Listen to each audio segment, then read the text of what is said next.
Hello and welcome to the video. So let's talk bulking. Bulking is eating a calorie surplus for a sustained period of time with the intention of the extra calories being converted to muscle mass. Don't be fooled, bulking is not as glamorous as it may sound. Sure, stuffing your face around the clock watching all those extra calories go straight to your biceps does sound nice. However, I have just bulked for 90 days and with this video I aim to share my current progress as well as shed some light on why bulking is so difficult and so many people fail to reach their goals. In my previous video, I talked about setting up and starting your bulk, so if that is something you're interested in, I suggest watching that video first.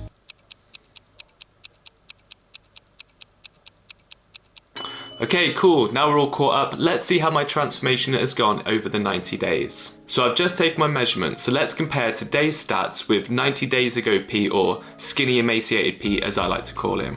As you can see from the before and after, I now weigh 10 pounds heavier. I've also gained some muscle with an inch on my forearm, chest, bicep, and my waist measurements staying the same, which is good because that means it has been minimal weight gain, so I'm happy about that. However, due to being injured, I have not been able to train for the past 4 weeks, which has dramatically impacted my results. And I am confident that if I had taken measurements before the elbow tendonitis, the results would have been actually far more impressive, so please take that into account with these results. Also take into account that I'm only a quarter of the way into this bulk, leaving me plenty of more time to grow and make some gains. For those of you who follow my channel, you'll know that I've been suffering from tennis elbow, probably the most embarrassing injury I've ever had after a housemaid's knee, and that has greatly impacted my last 4 weeks of training. I'm glad this has happened because it's a good way to demonstrate that not everything goes to plan. When we map out our program, diet or training, whatever it may be, we write it down as if we are in control and everything will go perfectly. However, 99% of the time, life does not work out like that. Spanners get thrown in to keep us on our toes.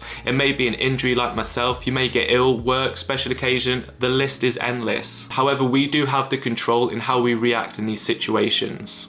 Staying disciplined or getting back on track as quickly as possible is difficult. Even someone who's trained as long as I have experiences this. Not being able to train my upper body and really my lower body properly as well, as I can't hold heavy weight, means my training has been stagnant for the past month, which is really a bitter pill to swallow as everything was already going so extremely well. It would have been very easy for me to just throw in the towel and think, what is the point? I know what my end goal is and how I behave whilst injured will affect my training when I get back to full health. So what have I done to help with recovery? First of all, I have stayed active. Just because you can't train doesn't mean you should resign yourself to mopping on the sofa and feeling sorry for yourself. I've used this time to work on areas I normally neglect, such as increasing my cardio, working on mobility, and even trying to learn a new skill such as double unders, which, as you can probably tell from the footage, is a work in progress. Secondly, diagnosing the root cause of your injury or why your training or nutrition has slipped is paramount if you're looking to not make the mistakes again in the future. After some extensive research, I realised that the injury was caused from overuse, weak forearms and stiff wrists, which is an injury I thought I would have got when I was a 13-year-old boy and I just discovered the laundry section of a Littlewoods catalogue.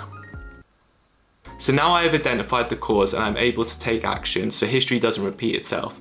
I've implemented forearm strengthening exercises, wrist mobility, as well as decreasing my overall volume when I finally start training again. This should enable me to recover quickly, and I hope this video has taught you anything, it's the importance of recovery. Our muscles don't grow when we're training, they actually grow when we're sleeping, so recovery is just as important as your training, if not more so. 5 quick tips for improving recovery. When it comes to recovery, sleep is numero uno. Make sure you get 7 to 8 quality hours of sleep is paramount if you're looking to gain muscle. Implementing a nighttime routine such as no screens an hour before bed can really help. I also use a sleep app called Rise. I've made a video on this and I will link it here, but basically this helps you monitor your sleep and make adjustments to your routine, and I've found it very beneficial. So now we have our rest and recovery taken care of, I want to speak to you about the biggest reason why most people will fail their bulk.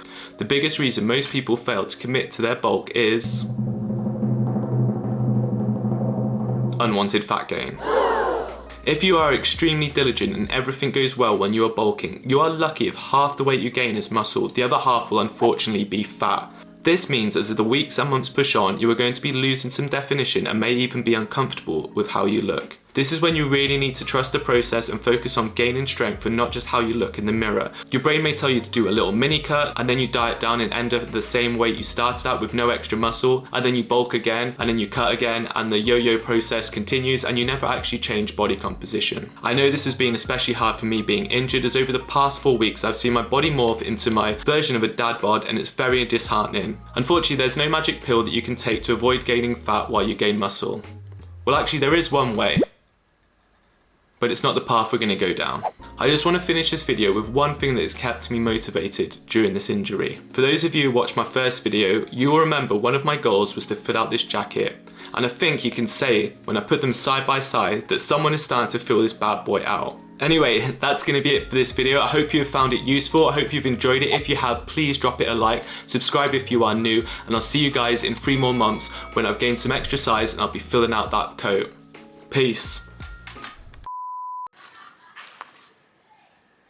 Definitely looks like it fits, doesn't it?